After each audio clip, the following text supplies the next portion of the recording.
વચનામૃત ગઢડા અંત્યનું 9મું જાણપણારૂપ દરવાજાનું.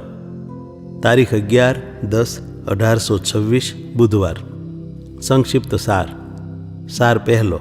મહારાજના મોટા સંત છે તે હૃદયમાં જાણપણારૂપ દરવાજે ઊભા રહી ભગવાનના દર્શન કરે છે ને તેમાં સ્ત્રી ધનાદિક માયિક પદાર્થને પ્રવેશવા દેતા નથી ને પાણીયારી તથા ઘોડેસવારની જેમ બીજી વૃત્તિએ અન્ય ક્રિયા કરે છે. સ્વામિનારાયણ હરે સ્વામિનારાયણ હરે. સંવત 1883ના આસો સુધી એકાદશીને દિવસ સ્વામી શ્રી સહજાનંદજી મહારાજ શ્રી ગઢડા મધ્યે દાદા ખાચરના દરબારમાં આથમણે દ્વાર ઓરડાની ઓસરીએ વિરાજમાન હતા અને સર્વ શ્વેત વસ્ત્ર ધારણ કર્યા હતા અને પુષ્પના હાર તથા ગજરા વિરાજમાન હતા ને પાઘ ઉપર પુષ્પના તોરા ઝૂકી રહ્યા હતા અને પોતાના મુખારવિંદની આગળ મુનિ તથા દેશ દેશના હરિભક્તની સભા ભરાઈને બેઠી હતી. પછી શ્રીજી મહારાજે સર્વ હરિભક્તને કહ્યું જે અમારા મોટા મોટા પરમહંસ છે તેની જેવી સ્થિતિ છે ને સમજણ છે તે અમે તમને બાઈ ભાઈ સર્વેને કહીએ. તેને સાંભળીને પછી જેવી રીતે તમે સર્વે વર્તતા હો ને જેવી તમને સ્થિતિ હોય તેવી રીતે તમે કહી દેખાડજો.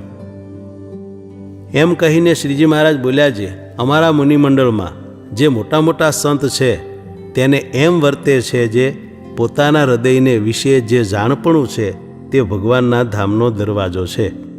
તે દરવાજા ઉપર સર્વે સંત ઊભા છે.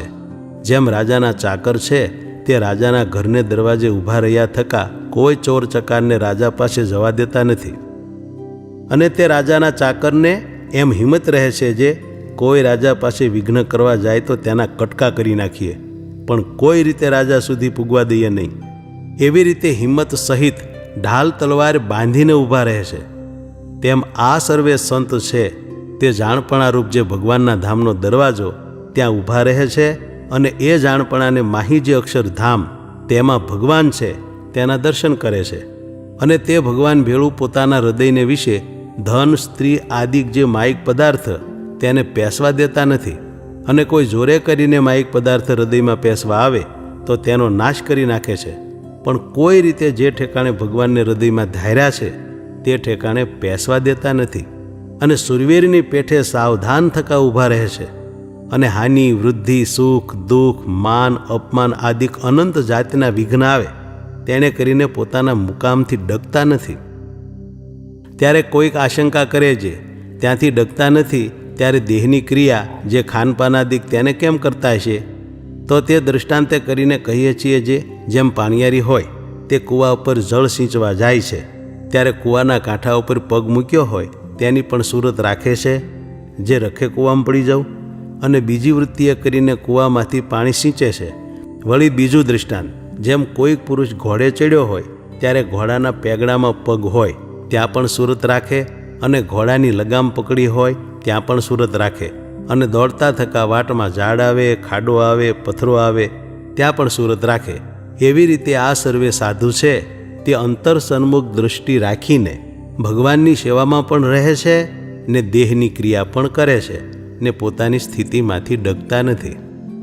એવી રીતે શ્રીજી મહારાજે મોટા મોટા જે સંત તેની સ્થિતિ કહી દેખાડી ને પછી એમ બોલ્યા છે, તમારે સર્વેને પણ એવી રીતે અંતર સન્મુખ દૃષ્ટિ રાખીને નિરંતર ભગવાનની સેવામાં રહેવું અને ભગવાન વિના બીજા પદાર્થ વાલા થવા દેવા નહીં એ વાતની અતિશય સાવધાની રાખવી. અને જેમ રાજાનો ચાકર છે તે રાજા પાસે ગાફલ થઈને ઊભો હોય તો રાજા પાસે ચોર ચકાર જઈ પૂગે ત્યારે એ ચાકરની ચાકરી ખોટી થાય. તેમ હરિભક્તને પણ ભગવાન વિના બીજા પદાર્થોમાં પ્રીતિ થઈ જાય તો જે ઠેકાણે પોતાના હૃદયને વિશે જાણપણામાં ભગવાન રહ્યા છે તે ઠેકાણે ધન સ્ત્રી આદિક બીજા પદાર્થ પણ પેસી જાય ત્યારે એની ભક્તિ ખોટી થઈ જાય. માટે પોતાની ભક્તિને નિર્વિઘ્ન રાખીને જે પરમેશ્વરના ચરણારવિંદને પામવાને ઈચ્છે તેને જાણપણારૂપ જે ભગવાનના ધામનો દરવાજો તેને વિશે સાવધાન થઈને રહેવું અને ભગવાન વિના બીજા પદાર્થ ત્યાં પેસવા દેવા નહીં. એવી રીતે શ્રીજી મહારાજે પોતાના સર્વ ભક્તજનને શિક્ષાના વચન કહ્યા. ઇતિ વચનામૃતમ ગઢડા અંત્યનું 9મું થયું.